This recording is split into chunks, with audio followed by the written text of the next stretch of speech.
What happened there? All But good. there was a little hiccup. So I'm just going to give a couple minutes or a minute for folks to Join catch us. us and join us. Um, Hopefully we all see it. We're back. Awesome. We was just We was getting just in in the the flow, flow. We was y'all. getting We in was the like, flow. Getting in the flow. Getting in the all flow. good. All good. Kept you on Okay. the edge of your All seats. right. All right. Here we go. All right. So we're finding the stream. Beautiful, beautiful, beautiful. Hello. All right. So we see folks connecting in. So I'll pick right back up where we left off. So Florence Scovel Shinn is telling us that in order to use this imagination that we're talking about, the mind of the heart, we have to understand the three departments of mind, right? And the three departments of mind are the subconscious, the conscious, and the superconscious mind. And she starts by talking about the subconscious mind. The subconscious mind is what she says is simply power. It's without direction. It is like steam or electricity and does what it is directed to do. It has no power of induction. Whatever we feel deeply or image clearly is impressed upon the subconscious mind and carried out in minutest detail. Right? I love to talk about this idea that the conscious mind is the I, the subconscious mind is the me, right? This is the understanding that comes from the Kabbalion, right? And so that aspect of us that's me, that we call me, right? And our me is evolving and changing based on information, right? Things that we receive. And so understanding that the subconscious is simply power without direction, there must be something directing it. There must be something guiding it. And unfortunately, for most people, those are external things, right? It's, what our parents are saying. And that's helpful for a period of time, right? It's just what our family is saying. It may be what our culture is directing us to do. It is maybe what our country is directing us to do. The media, advertising, all of these things. The subconscious is receiving these impressions and it does what it is directed to do. Right. The beautiful other thing about the subconscious, it's like a sponge. It just absorbs information. It just absorbs whatever conditioning is there. And it just continues to store that information. These three terms, subconscious, conscious, and superconscious, these are psychological terms that we are kind of giving a psychospiritual meaning to them. And so she goes on and tells the story, which this is interesting, understanding the power of the subconscious mind. She tells the story of a woman who, as a child, she used to make believe that she was a widow. She dressed up in black clothes and wore a long black veil and thought she was very clever. Interesting And word. amusing. She grew up and married a man whom she was deeply in love. In a short time, he died, and she wore black and a sweeping veil for many years. The picture of herself as a widow was impressed upon the subconscious mind, and in due time worked itself out, regardless of the havoc it created. And so all of us can look back, and particularly many times the things that we pretended to do as children, right? We may have seen those things come into being. You may have, imagined yourself shopping in some luxurious store, right? I've shared the story for me. I mean, I was clear about wanting to move and live in New York when I was very young. Me too. Right? And that thing came into being easily and effortlessly through, wonderful events. And I held it lightly. I wasn't even consciously thinking about it. But I recognized how I had impressed my subconscious mind. Right? We can also see that and maybe just understand that in other ways. There may have been, you were thinking about wanting to go on vacation somewhere and you just had a picture or maybe an advertisement you saw. And then after the fact, you realize, oh, wait, this is the exact place that was in the picture. I wasn't looking for that place. I just wanted to go to this city, right? I just wanted to visit this country.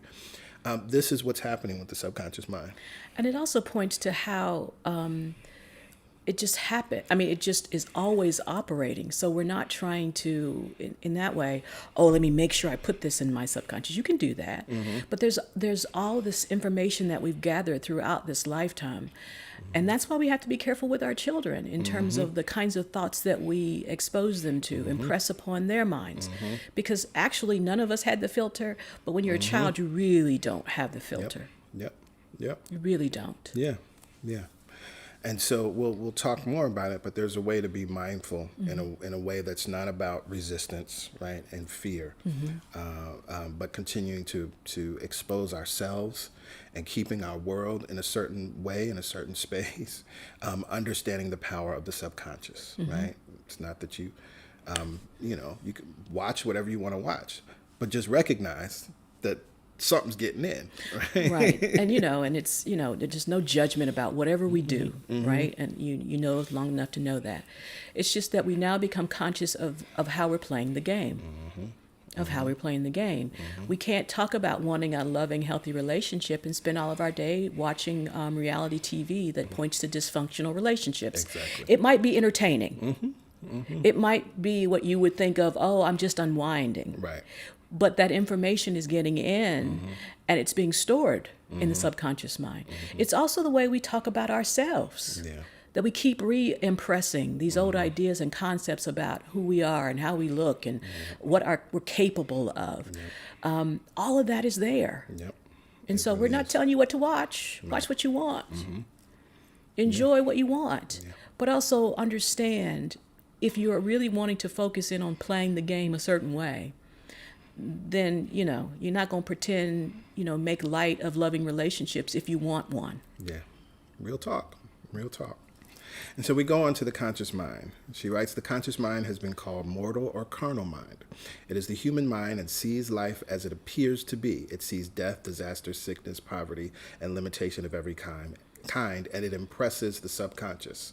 I think it's also interesting. I mean, I know why she chose to use the negative things, but the conscious mind, right, when you're experiencing that which is loving, that which is good, that which is beneficial, that which is affirmative, that which is abundant, you're also you're impressing the subconscious mind there.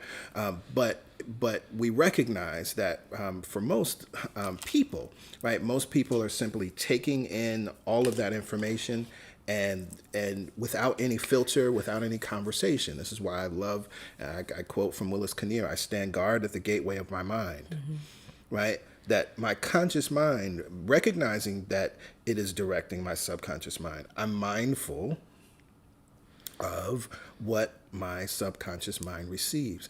And I'm definitely mindful because I can't avoid the world, right? There are things going on. I can't avoid that war and death and disaster and sickness and poverty exist out here.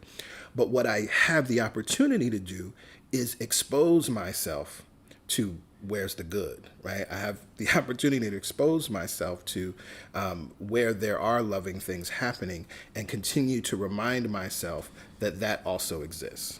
Absolutely. And while we're talking about individualized mind, this also applies to the collective's subconscious. There's no way that we could see the things that we see in this world without there be a collective belief gathering into this collective subconscious of thoughts and things that are now we are seeing in the world and continue to be seen in the world. Right. For those of you that read Eckhart Tolle, he talks about the collective pain body, right? And that's exactly what that is, right? Powerful. The superconscious mind is the God mind within each man and is the realm of perfect ideas, or each person, and is the realm of perfect ideas.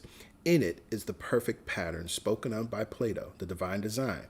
For there is a divine design for each person. There is a place that you are to fill and no one else can fill, something you are to do, which no one else can do, right? So, actually, in the last part, she says, there is a perfect picture of this in the superconscious mind. It usually flashes across the conscious as an unattainable idea, something too good to be true. In reality, it is every human's true destiny or destination, interesting, flashed to them from the infinite intelligence which is upon themselves. Okay, so the God mind, or the superconscious mind, is that divine aspect that really connects us all. It is actually the most prominent part of ourselves, right? That who and what we are in human form is just a tiny percentage of who and what we really are, right? And so we have to have access to this God mind, this divine mind, this superconscious mind. Otherwise, we would never be able to experience, express, or manifest any good in our life. That's why the good always gets in. Yes. Because it is the dominating force, power behind and back of all things. And so that next paragraph where she says, many people, however, are in ignorance of their true destinations, and are striving for things and situations which do not belong to them, and would only bring failure and dissatisfaction if attained. This is, again, why we go back to, this is why I'm saying that it's important we make use of these tools from a stage 2 understanding to understand that there is a law that's working, that's responding to us, the understanding that we can work with it. But actually, there is this divine design, and this is where visioning comes in, and this is why we teach visioning and talk about it so often. This opportunity to surrender and to allow what is God's idea of itself as my life. Right, because if you think about it, if all we're doing is being impressed upon by the conditioning of our experience, our subconscious mind is full of all kinds of conditioning, and we're living from that conditioning, right? Then many of the things that you may think you need or want come from that conditioning, which is not the truth of your being. Not that you're not supposed to have love. Of course you are. That's the divine design. Right? Yep. But if all you've ever seen has been unhealthy and you think you can craft healthy, you cannot craft it from your subconscious mind. It has to come from the divine mind, which knows that there is nothing but perfect health, perfect love, perfect happiness, peace, ease.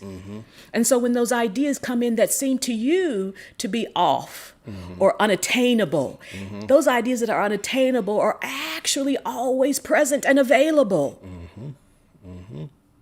But we've been filtering it through our conditioning as opposed to allowing the divine mind that says, yes, this is possible. Yes, you can have this. Yes, you can do this. Yes, this is yours to do, have, or be. And so then what do we see in this example, right? Where she says a woman came to her and was like, Florence, I need you to speak the word. There's this beautiful man that I want to marry and I'm in love with, right? She called him A.B. But what did Florence Scovel Shannon, I love this is how you know she's a master metaphysician, and she doesn't play with the law. She said, I replied that this would be a violation of spiritual law, but that I would speak the word for the right man, the divine selection, the man who belonged to her by divine right. Right? So she's like, of course, love, divine selection, the right man, all of the right partner exists for you. Absolutely. So we're going to know the truth for that. Right? You could come to us and say, I need you to pray that I get this job. And we'll pray that the right and perfect job easily and effortlessly makes its way into and through you. And if this is it, so be it. If it's not, it's this or something better. Always this or something better. Right? And this or something better, I love there's something that she says here in the story. She says, right, I added, if AB is the right man, you can't lose him. And if he isn't, you will receive his equivalent. See, and it's important here because we've made the idea of the equivalent this or something better, and people have run away with that because then they've turned into this or even something better. It's like, oh, there's something grander. It's not about something grander. It's just in the sense of what you thought was good wasn't actually good for you. So when we say this or something better, we're saying the equivalent of what it is that God is seeking to give to you, right? So that's what it is. It's the equivalent. In other words, you will never lose anything.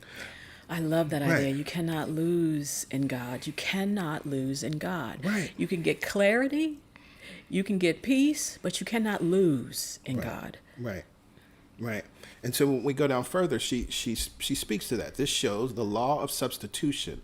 A right idea was substituted for a wrong idea. Therefore, there was no loss or sacrifice involved. And when we say right and wrong, we're not talking about good and bad. So it's not a judgment. It is the idea that is in alignment with who and what you are, and actually who in alignment with what God sees as you, which is usually better than what you think of yourself anyway. Right? Right. Right. And that's why we can say this or something better. The recognition that even what I think is good, I don't know what's actually best for me. I don't really know, right, what's good for me, right? I have desires, but I recognize that I also have a subconscious mind that's received so many impressions in this life. And so I'm out here, my subconscious mind is desiring things because of what's been impressed upon it. Right, what has been impressed upon it that was lacking. And so it Yes. tries to fill that with other people, other Yes. things, to make it feel more whole, as opposed to starting from the place of wholeness, right? Starting from that place of perfection. Its equivalent has to also be whole. Yes, yes. Yes, yes. Yes, yes. Yes, yes.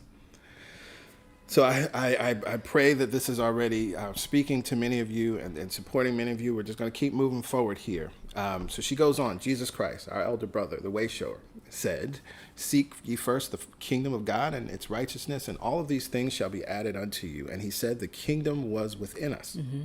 The kingdom is the realm of right ideas, of the divine pattern. And so, again, this idea of right ideas are those things which are harmonious. Right ideas are those things which are loving. Right ideas are those things which are beneficial. Right ideas are those things which are life-giving, right? Right. And God would not, if you've got to step back and operate from the level of understanding of a complete, total beingness. There is nothing missing from it. Right. And so it always operates from wholeness. It always operates that if I believe there is something missing, it supplies what I believe is missing. It always knows that there's no gap in reality. Right, right. And so when it says right for me, it's talking about because there is no gap. There is nothing that you are missing. And so it just fills in to support you in understanding your perfection, your wholeness, your completeness. Absolutely. Absolutely. And this is also how everything is taken care of, why you can never take from another. Right? Not That the your truth. good, right? That your good is not taking from another, right? That your wealth is not taking from another. When you are allowing the superconscious mind to lead, guide, and direct you. See, one of the reasons that we've fallen into the trap of thinking that, oh, if I become wealthy, I'm taking away from someone else. That's that subconscious impressions that you've received from the external world. But the superconscious idea, when that idea comes to you, everyone benefits. Right, because it's Everyone operating benefits. it's operating from abundance. Right, and harmony. It doesn't believe in lack. Right. All the people that are out there grinding, trying to get theirs, are operating from a conditioned response, belief system that believes in lack. It doesn't operate that way. Now, you do have free will to believe and think as you choose. And still the good still gets in, Yes, yes. right? And so she goes on. Jesus Christ taught that our words played a leading part in the game of life. By your words are you justified, and by your words are you condemned. Many people have brought disaster into their lives through idle words. And I love this story because this is something that I've heard Louise Hay refer to this principle. And Florence Scovel Shinn is where she learned it. Right? A woman once asked me why her life was now one of poverty, of limitation. Formerly, she had a home, was surrounded by beautiful things, and had plenty of money. We found she had often tired of the management of her home and said repeatedly, "I'm sick and tired of things.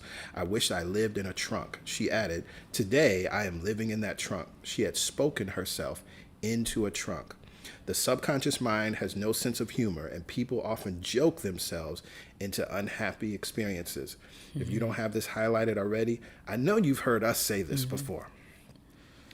Right. And I remember I got it from Louise Hay, and obviously she got it from Flora Scovel Shin. And it's not that, it's understanding, of course, there are people that are comedians. So God does have a sense of humor. But the subconscious mind cannot determine the difference between a joke and your belief that this is reality. Right. It's taking everything in as fact and starting to organize Around the facts. And around that. Right. That's all it's doing. And so again, we're not judging anyone that has had self-debasing humor. What I like to get at with people when they operate that way is, why is that the pattern of the thought? Right. And to love ourselves compassionately so that we can remove those thoughts. Absolutely. Absolutely. Because usually what has happened is we have been so conditioned to believe those things that now we think the only way to operate is by making jokes about the things that we've accepted unconsciously. Right. And so if we find ourselves joking about things that we really don't want to joke about, or if someone said those things to us, we would be offended, then we got to go back to our mind and lovingly and compassionately look at those things and no longer remove them from our pattern of thinking. Right. That's all we're doing. We're not saying you don't have a sense of humor. We love to joke too, but we don't joke about ourselves at our own expense. Right. We, of course, teach the teachings of Abraham, and I know that many of you read and study Abraham. Abraham says we live in an inclusive universe, right? And so that's the thing. Nothing is ever excluded. It's not, She didn't really subconscious mean that. mind, I was Yeah. just joking about living in a trunk. Like, that's just not how it works. I'm just reminded of this now. There was a sermon that I did some years ago based on this text. Play the game, know the rules, right? And so that's the thing. It's just, we got to know the rules, right? Now, you can do with them what you want, but the rules are always going to remain the same. The laws are going to always operate the same. And so you have the opportunity to work with it or have it work against you. And also, we're not saying, you guys are taking yourselves too seriously, and so I'm just joking. It's not about that. It's really about tuning into, what are the jokes pointing to? And lovingly, I keep saying, having the 2 C's, curiosity and compassion. What are these jokes pointing to? We're not saying that we're puffing ourselves up to be more than we are, but we're also not going to deflate ourselves by the way we talk about ourselves. Right. Right? And it's not about not having a sense of humor. Oh, yeah. But it is about how we speak about ourselves. And if you find yourself and the pattern of your thoughts have been one of this kind of humor, then love yourself into another understanding of who you are. It's time. It's time. It's time. And so, right, she goes on to another story about a woman who joked herself I'm getting ready for the poorhouse, right? In a few years, that's what happened. And fortunately, she goes on, the law works both ways, and a situation of lack may be changed to one of plenty. A woman came to me one hot summer's day for a treatment for prosperity. She was worn out, dejected, and discouraged. She said she possessed just $8 in the world. I said, good, we'll bless the $8 and multiply them as Jesus multiplied the loaves and the fishes. For he taught that everyone has the power to bless and to multiply and to heal and to prosper. Right now, there's so many little things that we can just whittle out of this. So first, she's bringing us the example of the fish and loaves, the principle of it, right? She said that all she had was $8 in the world. What was Florence Scovel Shin's response? Oh, good, let's bless it. Yeah. Right, which gets into what we were talking about in last month's series, this why gratitude and appreciation is so important. Having is the secret. Right, and that was what Jesus in the story of the fish and the loaves is exemplifying. He did not say, and I love to animate this story with the disciples, with all of these thousands and thousands of people out here hungry, and the disciples bring him a couple fish and a couple loaves of bread. What is this blankety blank? Right. What? I can't do nothing with this. Nothing with this. That's not this what ain't he even said. enough for a fish fry. What is this? Right. He didn't say that. Right. he took it and blessed it, right? Recognizing that we can be in gratitude for what we have, and that's how we multiply it. All of us have the power to bless, multiply, heal, and prosper. Right. And the very sight of it was a sign of having. It wasn't a sign that there wasn't enough. It was, oh, wait. It was a sign that there is, that it exists, that there is food, that there is abundance, that there is prosperity. Let me bless this. Let me speak words of goodness, of affirmations, of appreciation on this, because it's here right now. It's here in the physical form. It's energetically here. Let me speak words on it right now because I see it. Yes. Yes. I feel it. I'm holding it. So there has to be more. And then here's the thing, right? She said, "What shall I do next?" I replied, "Follow intuition. Have you a hunch to do anything or go anywhere?" Intuition means intuition, or to be taught from within. It's our unerring guide, and will deal more fully with its laws in a following chapter, right? The woman replied, "I don't know. I seem I have a hunch to go home. I've just enough money for car fare." Her home was in a distant city and was one of lack and limit. Well, keep going, because I'm like, yeah. I have just enough money for Right. car fare. So she's still not even in the mindset of abundance. She's in the mindset of all I only have is this, right? Keep going. Her home was in a distant city and was one of lack and limitation. And the reasoning mind or intellect would have said, stay in New York and get work and make some money. I replied, then go home. Never violate a hunch. I spoke the following words for her. Infinite Spirit opened the way for great abundance for this woman. She is an irresistible magnet for all that belongs to her by divine right. I told her to repeat it continually also. She left for home immediately. In calling on a woman one day, she linked up with an old friend of her family. Through this friend, she received thousands of dollars in the most miraculous way. She said to me often, tell people about the woman who came to you with $8 and a hunch. So much good here, right? So again, this is important, and this is why understanding these three aspects of mind are important. Because her subconscious mind, and she says, right, the reasoning mind or the intellect would have said, stay in New York. You only have $8. You can't be spending all your money, Your last bit, your last dollar, going way out somewhere, right? But that was actually what was leading her to the money she needed, right? So tapping into and allowing the superconscious mind, which shows up as a hunch, which can show up as a feeling.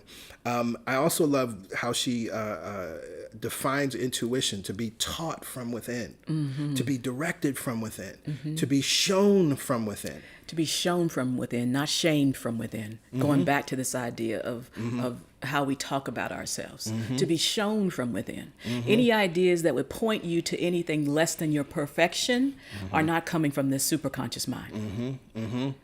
And so Florence Scovel Shinn, understanding the law, was like, right, then you need to go home. Right? Never violate a hunch. Never violate the leading of spirit. Right? Never violate intuition, whatever we want to call it. Now, here's something that's interesting as well, and I got to point this out. She says, I spoke the following words for her. I need y'all to understand that these words are not magic. Oh, yeah. Right? There are a lot of people, I mean, you can even see it here. 171 people highlighted this that have Kindles. Oh, because it's like, oh, here's the magic prayer. Right, there it is. If I say infinite spirit open the way for greater abundance for Greg, I am an irresistible magnet for all that belongs to me by divine right, that then I'll magically get $1,000. It's not about the words. It's about the consciousness behind the words. Right? And understanding that infinite spirit is always opening the way for great abundance for all of us. And that as soon as we turn our attention in this way, we become an irresistible magnet because it always belongs to us by divine right. I love that you didn't highlight it, and neither did I in my candle. Right. And this is so very important. It's an affirmative prayer. It's a powerful prayer. It works. But also, it was for her in that moment. It was the inspired, intuitive words that came through Florence in that moment to give to this woman, right? For her to use, right? So the woman who came with $8 and a hunch, there's so much principle wrapped into this story that we want to unpack. Absolutely. Right? So it doesn't. Yeah. It's not necessarily the formula in terms of the exact words. It is the energy underneath those words. It is the know. Really, from Florence's perspective, it is the knowingness of these principles that even offered up the words. Right, right. And so it's the belief that was stirred up within her, right? If you look at all of the healings, if you look at the stories of Jesus' healings, sometimes he said, take up your mat and walk, rise up and walk, right? Other times he took some mud and rubbed it on the person's eye. Right. Another time, the woman just touched the hem of his garment, right? And she was healed. So it's not about the words or even the act, but it is about the consciousness and the belief that it is possible for me. Right. That's how Jesus operated. He was being it. And what he ended up doing, the acts varied from person to person. He just internalized this truth and was living from it and let that truth dictate what he did. Otherwise, every story would be clay. Have clay involved, Right. Or every story, just touch my garment here, right? He was living this truth. And so what came forth through him was what was needed for the other person to receive. Absolutely. So I think we're almost done with this chapter. And I'm looking at the time. We'll move a little over. We had a snafu. There is always plenty on our pathway, but it can only be brought into manifestation through desire, faith, or the spoken word. Jesus Christ brought out clearly that humanity must make the first move. Ask and it shall be given you. Seek and you shall find. Knock and it shall be opened unto you. In the scriptures we read, concerning the works of my hands, command ye me. Infinite intelligence, God is ever ready to carry out humanity's smallest or greatest demands. Every desire, uttered or unexpressed, is a demand. We are often startled by having a wish suddenly fulfilled. Now, I love this, and this reminds me of Ernest Holmes in The Science of Mind, where he says it can become our taskmaster or our servant, talking about the law, talking about God as law, right? And so, concerning the work of my hands, command ye me. Command ye me. It is ever ready. This thing that we call God, this power, this presence that becomes any and all things, can be our taskmaster or our servant, right? But it said, right, clearly we have to make the first move. In consciousness, we have to turn to the acceptance of it. The acceptance of it, not the manipulation of it. Right. Because as it says here, we are often startled by how suddenly or quickly it's fulfilled because we're still trying to control and manipulate it. A Course in Miracles talks about this idea that if you cannot perform a miracle, do not do so. Meaning, if you cannot allow your mind to be the useful thing and use the mind to do something, do not. Because you will scare yourself. You will frighten yourself with how powerful you are. And then, who knows? I won't want to speculate on what could happen. But you don't want to do that. What you want to do is get the principle so clear in your mind and experience that it doesn't matter what the intuition comes, the hunch comes. Right. You just follow it. Absolutely. And if the intuition or the hunch is not coming from joy or peace or ease, it's not really coming from this place. It's coming from you. Right. And it's coming from fear. And I was going to say, and it's coming from fear. Right, and I do want to make sure we cover that piece that she talks about here. She says, I will explain more fully in the following chapter the scientific reason for this and how fear must be erased from the consciousness, but it is our only enemy: fear of lack, fear of failure, fear of sickness, fear of loss, and a feeling of insecurity on some plane. Jesus Christ said, why are you fearful, O ye of little faith? So we can see we must substitute faith for fear is only inverted faith. It is faith in evil instead of good.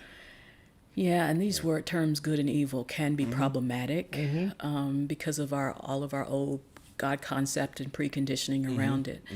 It's talking about connected versus separate. It's talking about the truth of what fear is, not some devil, some antique something.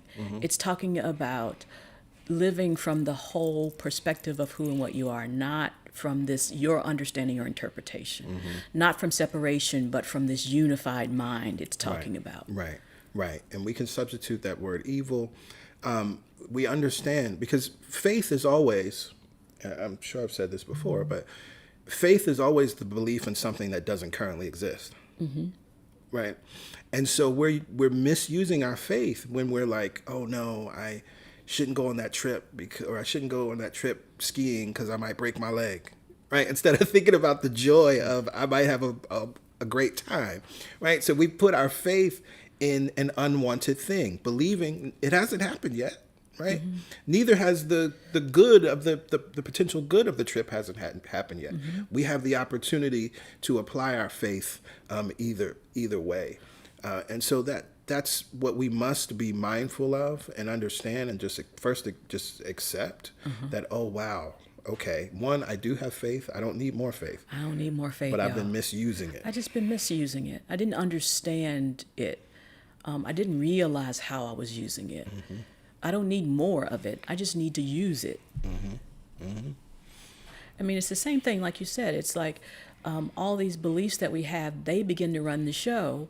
Instead of operating from the place of the goodness, we operate from the place of lack. Yeah. Oh, I'm almost this age, and therefore I should have accomplished whatever, fill in the blank. So you're operating you got the faith, you believe something, but you're believing in the lack of it, or in what will happen if this doesn't happen. Exactly. And that's not the proper use of your faith. Last principle, because I spoke to this, I said it was coming up in the chapter later, and I want to make sure we highlight this, because again, there's what we are focusing on is understanding the principle that's acting behind these words. And so here where she writes, nothing stands between humanity and our highest ideals and every desire of our heart but doubt and fear. And then she says, when one can wish without worrying, every desire will be instantly fulfilled. And this is something that PY was speaking to earlier. As I said, it's here. Wish without worrying. Desire without worrying. And see, often what we're doing and what can become problematic when we're trying to dictate the how of our desires or our goals or our dreams or our vision or our expectation of life. And even sometimes we can misuse applying dates to things. What if you feel yourself moving into fear, doubt, and worry, right? Then you know that you're misusing your faith, right? And so there's the opportunity that if you can get specific around a thing and there's no fear, doubt, or worry that shows up, fine. If you can put a date around it and you get closer and closer to that date and you're just like, it's coming, it's coming, it's coming. Cool. But for most people, and we worked with a whole lot of people, right, we find that the fear shows up. And when the fear shows up, what happens? The subconscious mind starts to go through its files of all of the ways that it can respond, right, or manipulate, or try to make it happen, or try to force it to happen, or force someone into a relationship, or force someone into a deal, or force yourself into a job, or force yourself into this business. Hello, somebody. I can only talk about what I know about, right? I've been there. And so it's important that we understand that if nothing stands between you and your highest ideals and every desire of your heart, nothing. Like nothing. You could stop there without the comma and the rest of it. And just, if you could just internalize that truth, that nothing stands between you and your highest ideals and your desires. Right. Nothing. Right. And so I allow. I always find it's so interesting. And, again, we teach Abraham, we love Abraham. And one would think, face value, oh, Abraham teaches law of attraction, and Abraham's about manifesting. And I read Abraham because I want to know how to manifest. But for those of you who have attended the workshops, what is the name of the Abraham workshops? The art of allowing. Allowing the highest ideals and desires of our heart to come into being. Not the art of manifesting, not the art of attracting, not the art of getting, right? Not the art of thinking, even. Like, it's none of those things. It's the art of allowing, because that's what it's all about. Right, because underneath that is what this sentence points to. Nothing stands between me and my highest ideals. If nothing stands between you, then all I got to do is allow it. What does stand between me and this experience is my doubt, worry, and fear. And so what Abraham does is provide tools to help you get out of your own, I was trying to say a cuss word, get out of your own way. Your old something way. Right? So it's not that I have to use this one tool, and it's providing you with all kinds of approaches to allowing. But first we become conscious of why we're not allowing. Yeah. Which points to the worry, doubt, and the fear. But if the foundation is nothing stands between me and my good, and it hasn't shown up yet, then it must be something I'm thinking, feeling, or have been conditioned to believe is true about me and my life. And that's what I get rid of. I don't try to scurry around getting more things, more tools. Right. I get rid of the thing that's standing in the way. Yes. Yes. And I would love this week for all of us, if we could take this idea, this is our affirmation for the week. Nothing stands between me and my highest good, or nothing stands between me and every desire of my heart, right? Flip Not my it, head, my heart. Right. Flip it, remix it however you want. I'll create a meme and post it, right, for social media. Nothing stands between me and my highest good, or nothing stands between me, my highest good, and every desire of my heart. And then the next sentence, so I will allow it. Yes. Amen, Ashe, and so it is. Work with that this week. So Right. if something feels like it's preventing, blocking, nothing stands between me and my highest good, so I will allow it. So, right, I will allow it, right? It points back to that idea I used to say all the time, have a vision, hold it lightly. So I will have this idea, this desire. I'll hold it lightly. Because nothing stands between me and my highest good. Not my past relationships, not whatever my employment history, nothing, not even my family messed upness. Nothing. Right? Right? If God be in us, who or what can be against us? Lord, have mercy. Nothing stands between me and my good, so I allow it. Right here and right now. Make that choice every day as you begin your day this week, to affirm that to be true and then to allow it. Right? To literally open up your heart, your mind, your life, yourself, and experience that good. And then be witness to it, right? Write it down when you see, oh, wow, Yeah. this good took place and this good took place. And don't do the subconscious thing of doubting it once it's there either, like she says. I can't believe this happened so quick. I can't believe, well, okay. Right. As opposed to just yes and amen, yes and amen, yes and amen. Absolutely. Absolutely. So we're going to leave it there. Oh my goodness, there's so much. There's so much. So the next chapter is the Law of Prosperity. Read this chapter. If you have any questions, then send us an email, perfect timing, truthsunday@celebrationsc.org, and we will incorporate some of those questions. You may have questions about chapter 1 as well, and sometimes some questions it's best to answer directly via email, but we want to do our best to incorporate them into the class so that we all benefit. As you can see, also, this text is rich. Right, you could just read chapter 1, and but we could have talked for another hour On chapter 1. On chapter 1, right?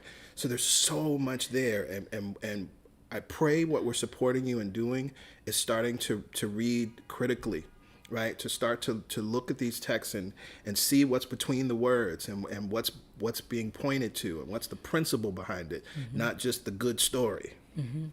And start to integrate it. And what I mean by that is see in your life how it does apply, has applied, how you've used it effectively, not used it effectively, how you're going to use it from this point forward. Start to integrate these ideas. It's not just another book that we're going to check off our list. Right. Right? It's true. So in this moment, it is time for giving.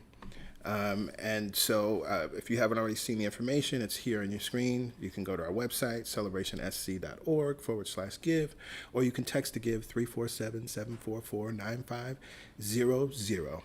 What's important is that you give what feels good, right? We give from a place of joy. We do not give from shame, obligation, or guilt, or any of that energy, because we do not want to plant that in the soil of our mind, in the subconscious, right? But we want to operate from this good feeling tone, from this abundant feeling tone, from this joyous feeling tone, knowing that then consciously we are implanting our subconscious mind. And so then we must reap joy. We must reap abundance. We must reap good. And so that is why we affirm when we give, all the money that I use, returns to me multiplied. In a never-ending cycle. Of increase. And enjoyment. And so we are grateful to each and every one of you. If you know someone that you think would benefit or would be into what it is that we're teaching and sharing, by all means, please share the video with them, share the class, invite them to join us next week as we will be doing this for quite a few weeks as we move chapter by chapter, principle by principle, precept by precept, and digging in. And we just look forward to the joyous unfolding. This is an inspired idea, and that's why we're excited about it. And so we know that nothing but good can come from it. Absolutely. Yes. And as you read and you highlight, don't just read and highlight. Read and feel, internalize, right? Oh, that sounded good. Why did it sound good to you? What about it? Yes.